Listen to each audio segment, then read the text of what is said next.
I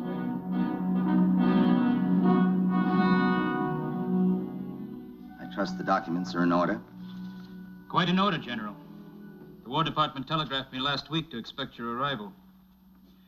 I notice here that you brought a Treasury Department team with you, Mr. Donovan and your aide, Major Alvin. Does that mean trouble, General? Frankly, yes.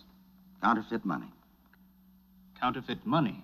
A very fine bogus has been flooding the country, threatening the whole economic structure. Treasury agents have traced the source to this city. My first job will be to get this gang and break them. Mm-hmm. Well, I've already cleared out my effects. General Morgan, sir? Yes, Major. Mr. Colton, this is my aide, Major Alvin. Major, John Colton. How do you do? My pleasure, sir. Thank you. Mr. Yancy Derringer is asking to see the administrator, sir. He's got a Pawnee Indian with him. A friend of mine, General. By all means, send him in. Yes, sir. Won't you come in, Mr. Derringer? I'm sorry. Excuse me, gentlemen. I didn't mean to interrupt. But I did want to speak to the administrator. At your service, Mr. Derringer. What can I do for you? Well, not you, General. I said the administrator. You're looking at him. What? That's right, Yancy. I've been recalled to Washington. From this moment on, General Hugh Morgan is the new administrator of New Orleans.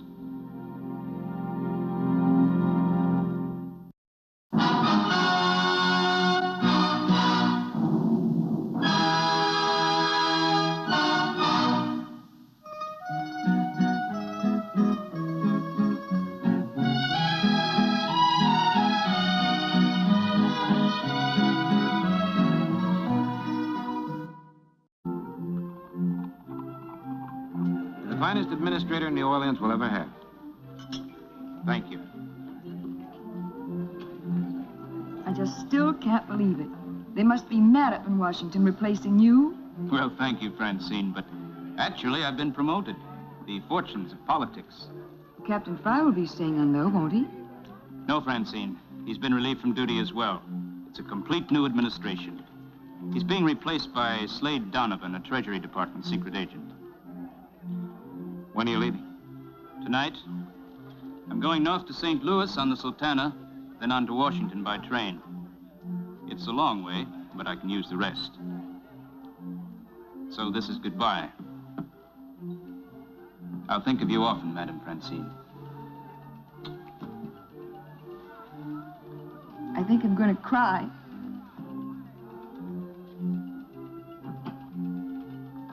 Yancy, I haven't taken the liberty of exposing you to General Morgan, but I think you should explain to him that you've operated as my underground agent outside of the law. All right, I will. Things just won't be the same, John. Oh, now, Yancy, the new administrator is a very fine man. His war record is superb. I'll take your word for it. Still. Well, they just won't be the same. Oh, come on.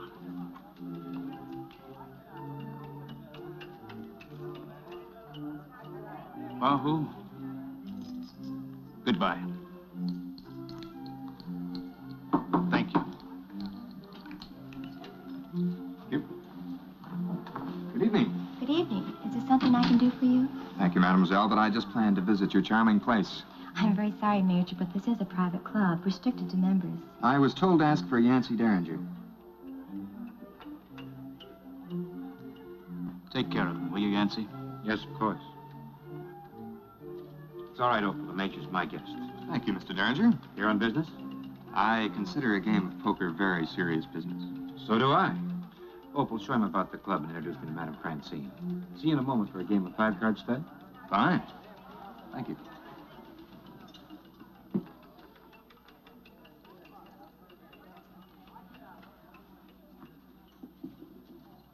Shall we just say au revoir, Yancy? I'm sure we'll meet again somewhere. Somehow. Au revoir, John.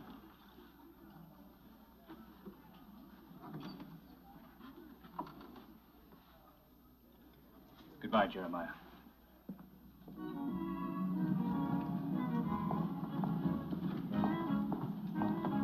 Mr. Administrator, What place is this? it's Madame Francine's club, the best in town. Mr. Donovan, I want you to bear in mind not to frighten these people. There's to be no arrests, no threats, no violence. don't want these people to think their new administrator's a dictator. I understand, sir, but if we're to stamp out these counterfeiters, we've got to start somewhere. Where's Major Alvin? Inside, at that table there. He said that if he has any evidence of counterfeit money, he'll signal us at exactly 10 o'clock.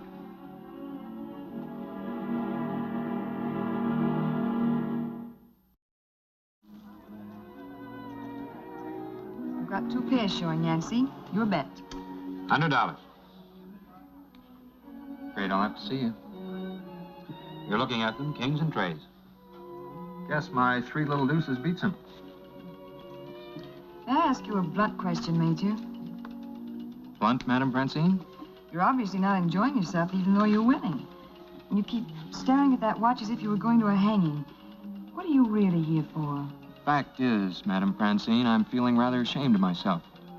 After all of your charming hospitality, I feel like Judas. Why?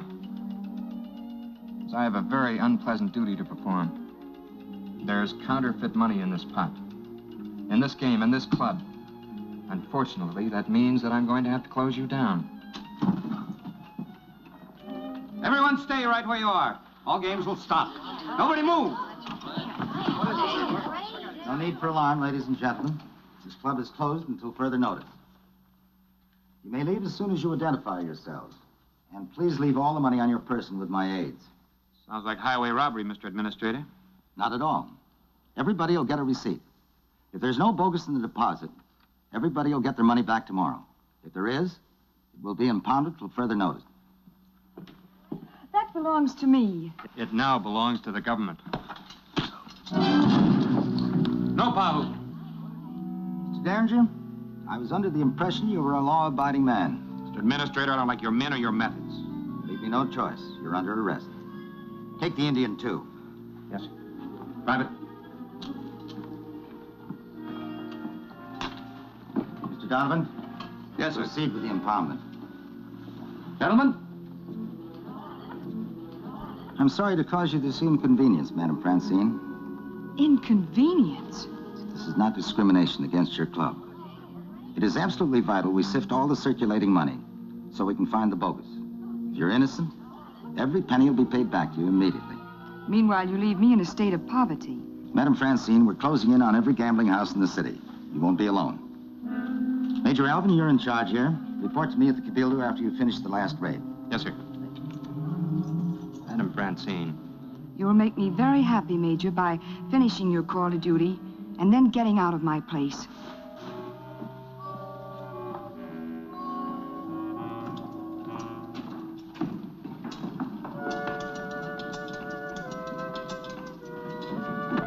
All right, you men, get a move on. We haven't got time to waste. Pile those money bags in the center of the cart. That does it. Lively now. The next place we raid will be the Sazerac. Oh, I'm terribly sorry. I wasn't looking where I was going. Halt!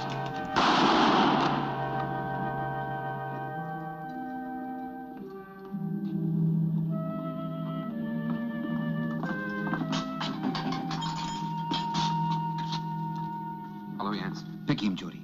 Major. What is Mr. Barker in for, sir? Trying to steal about $50,000. Jody, you didn't. I lost my head, Yance.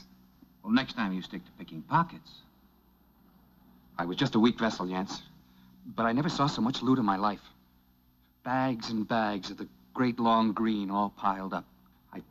I just couldn't help myself. How long are you going to keep me in here, Major? Until you cool off, Derringer. Thank you, sir. Yancy. Here. Yancy, I'm sorry about keeping the cell locked, but the heat's on. What do you know? If he even caught me smiling at you, he'd have me flung in there with you. What do you know? He's practically got a guard on me out there and... Turnkey. All right, now, you criminals. Will you stop bothering me? There's going to be nothing to eat till breakfast, and that's final. Turnkey.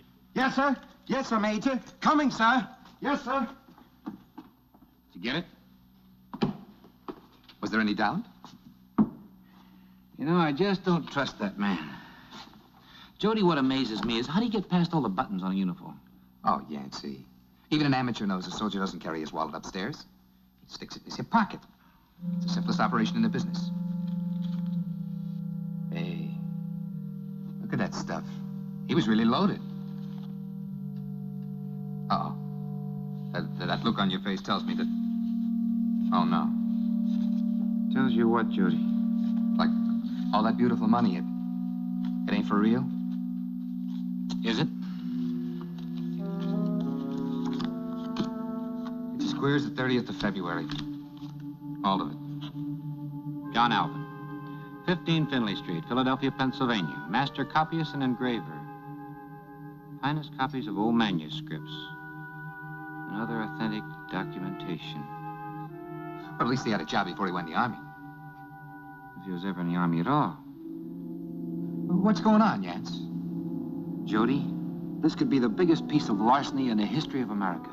General Morgan, Major Alvin, and Slade Donovan.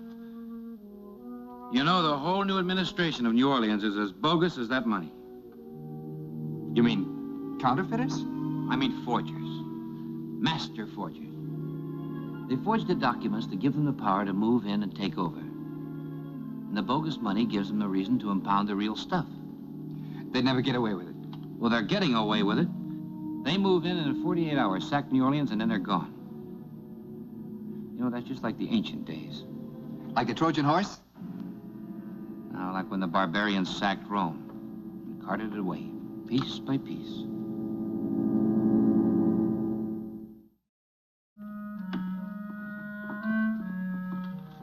Well, that's the last of it. We've raided every club from Rampart Street to the levee. How much in the last batch? Around 30,000. That brings the total to 300,000. Very sobering thought. Mr. Donovan, as head of the Treasury Department Secret Service, you're in charge of our new operation. We move against the banks and the cotton mart immediately. Wait a minute, Hugh. How are we going to get away with that? Major, here's your authorization. Authority of search and seizure. Signed by the Secretary of the Treasury Department. Anything else? No, this'll do. Beautiful work, Major. Thank you, Mr. Administrator. Now, we can't waste any time. We reassemble at noon. Not a minute later. We've got to hit and run, and we can't wait for anyone. In case of separation, the Commons Hotel, Omaha. I think I'll go check our prisoners, Hugh. You mean Derringer? I mean Derringer.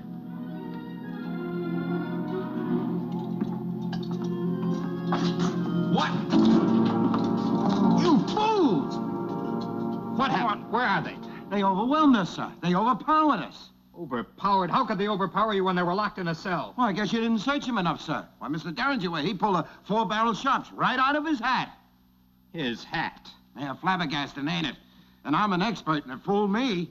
How long ago? Well, they just left. Hey, wait a minute, Major. Get me out of here before I starve to death. That is a very unhealthy move, Mr. Alvin.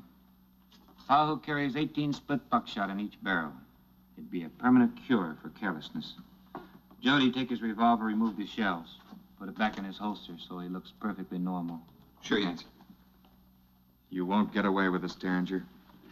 Just wanted to have a reasonable talk with you, Mr. Alvin. We were not in a very reasonable mood last night. You can't make deals with the government. Unfortunately, you're not the government. Oh? And just exactly what am I? Swindler, Mr. Alvin. A thief and a highwayman. There's nothing mean or small about your talent. It's the biggest. As a matter of fact, you're a crook on such a high level that you almost command admiration. And you almost got away with it. Almost, that is. You remind me, Mr. Derringer, of a small boy walking through the cemetery at night, whistling in the dark. And you remind me of a frog, trying to blow itself up to twice its normal size that the big, bad black snake won't swallow it. I still don't know what you're talking about. Jody, I want you to get out of here and send a telegram to Mr. Colton aboard the Sultana, care of the Natchez Landing. Return at once. Gigantic hoax has been perpetrated. All documents were forged. And sign my name. You got it? Mr. Colton, Sultana, return at once. Gigantic hoax. Sign my name. Your name. What are you going to do with me? Oh, some very interesting things, Mr. Alvin. You're coming along with Pahoo and me. If you take one step out of line, you'll blow your head off. That'd be murder. On the contrary, We'd just be shooting a prisoner that's trying to escape. You see, I'm making a citizen's arrest. Pillaging, looting, and forgery. Masquerading as an army officer as a starter. Now let's go.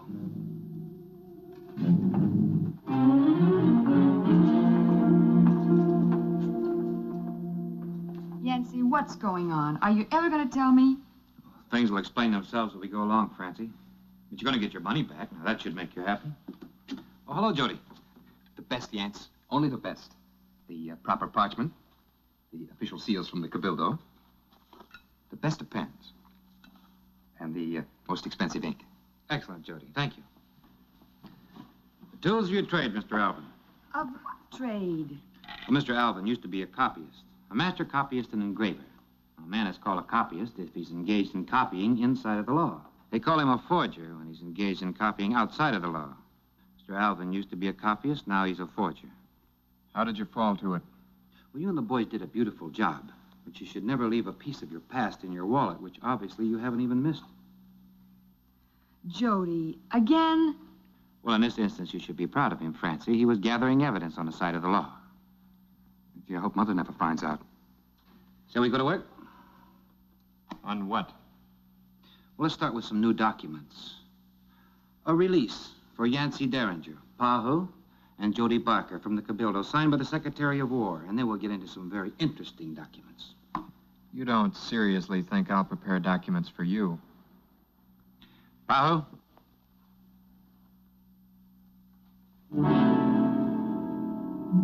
Francie, I think you'd better go into the other room, far enough away so that you can't hear screams.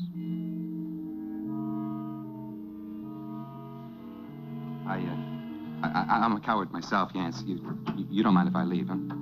I've seen Pahoo's tricks before. He must have learned them from the Comanches. He could make a blabbermouth out of the Sphinx. All right, Jody. I'll go with you.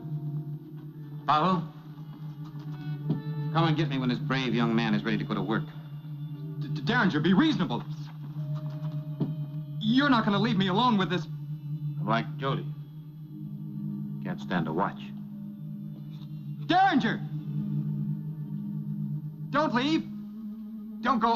I'll do it. Thank you. You saved us all a lot of trouble.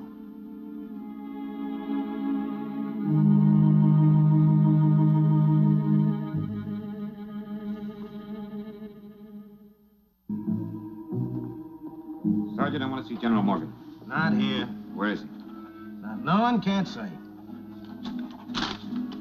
Read this. I'm very sorry, sir. I beg your pardon. Where's General Morgan? Sir, he left on a tour of inspection with Mr. Donovan. Where'd he go and when? He left several hours ago, sir. He didn't confide in me, but he took a cavalry escort, and I believe they were headed up through Ascension Parish towards Baton Rouge. Inspection tour. It's a getaway.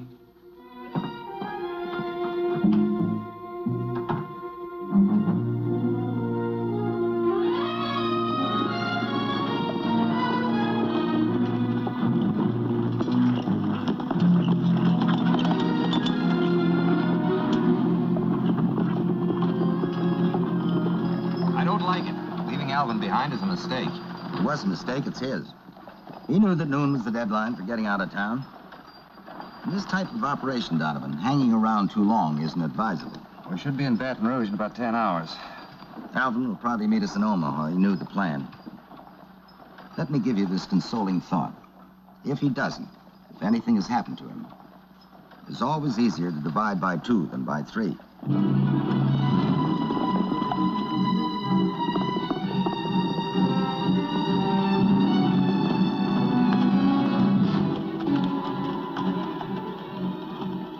I can't see him. Still on our trail, Pahoo?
to be the trouble? It's Derringer. Yes, sir. 2 men riding in that carriage, Morgan and Donovan. They're imposters. You'll find that the sacks that are there are filled with stolen money. I want you to place them under arrest. Yes, sir.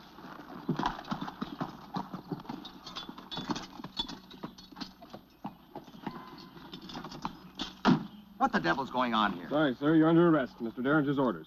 I have the authority of the War Department. Mr. Derringer's commission is signed by the President of the United States.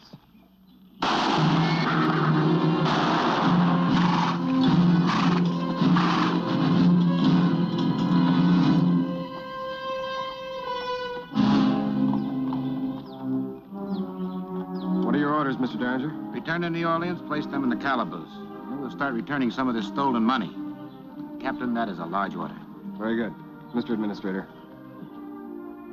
Good evening, Mr. Colton. It's nice having you back. Do you wish an appointment with the administrator? The admin?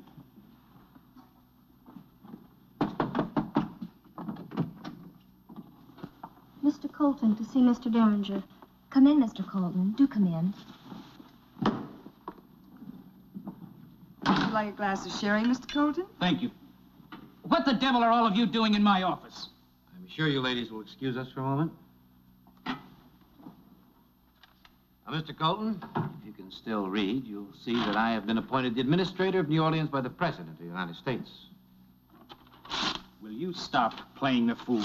In fact, I've been looking for someone to work for me outside of the law, sort of an underground agent. And I have been seriously considering you for the job. Get out of my chair. I think you realize how serious this is. Now, let me explain. No need. This gang attempted to sack the city of New Orleans with forged documents and a tight, sound plan. They'd move in with false identities, steal, and run off with $500,000. And they'd nearly succeeded if it hadn't been for you. I'm grateful. Nothing. Fight fire with fire, forgery with forgery. Brilliant. Mr. Administrator, huh? I think I'd be very happy, though, to resign my commission in favor of yours. As a matter of fact. Welcome home, John.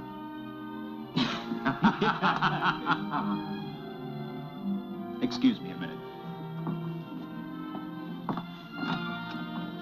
Madame Francine, I'll have that glass of sherry now.